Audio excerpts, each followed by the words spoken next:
You ever had a coach you don't particularly like? I admit I've had a few, and I even had one who on cue made me behave quite differently. And I thought about why these reasons were. See, I started every single game, but yet with every mistake that any person, the first sign of a mistake on the floor, whether it was me or anybody else on my team, I was coming out of the game. Now, at first I didn't necessarily want to believe this, but it almost became too commonplace to ignore because everybody could see it.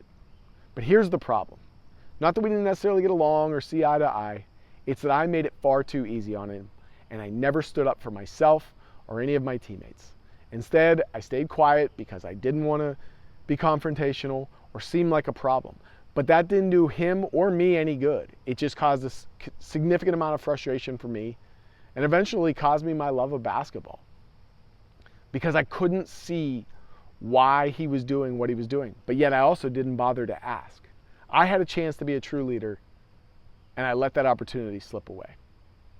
So what am I telling you here? I'm not telling you to challenge or be disrespectful to your coach at every single impasse or turn.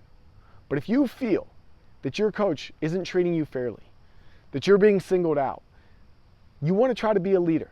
And here's a few different ways.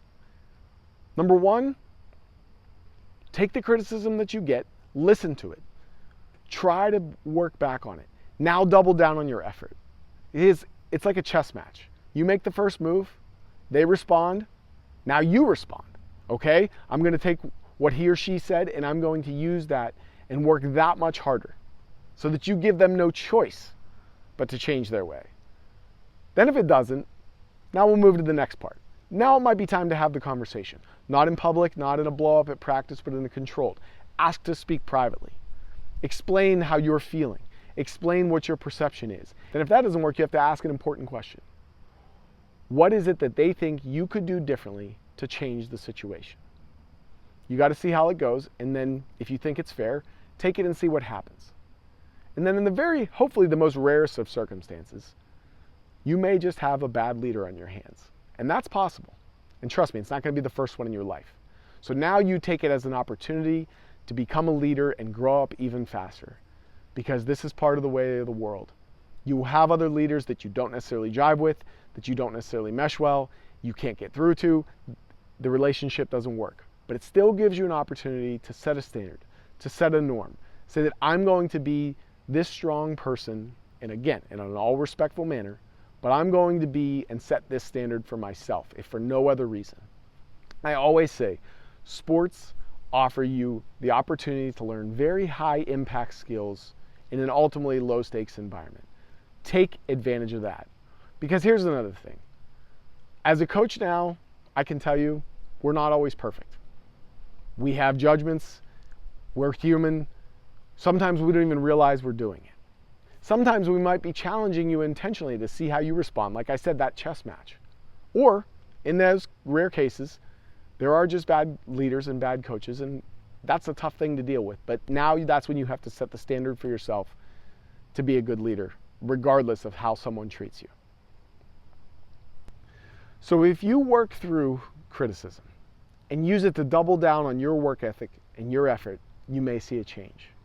If you don't, using communication and open dialogue to create both, to identify the problems and then the solutions might also be the case for you. But again, in that rare case, if not, set the standard, set the bar high for yourself now. Learn from mistakes, learn from tough situations, and learn to be a leader regardless of how others treat you. You have to be how you believe that you are. It's far too easy to change directions or even change paths, quit altogether. I did that and I regret it. Use these 3 simple little tips to become that much more of an adept leader for both now and in the future. As always, I have a link down here in the description if you'd like to work one-to-one. If you're having that kind of situation where you have a difficult coach, we can help through how to be a strong leader because it is not easy.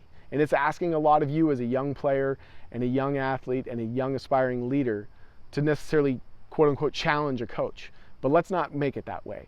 Let's make it that you work hard, you have a respectful dialogue, open communication, and if not, then you set the bar high on your own. I also have a playlist here that you can check out called From a Coach's Perspective. As I said, now as a coach and a former athlete, I try to relate back to you how a coach may see things a little differently than you.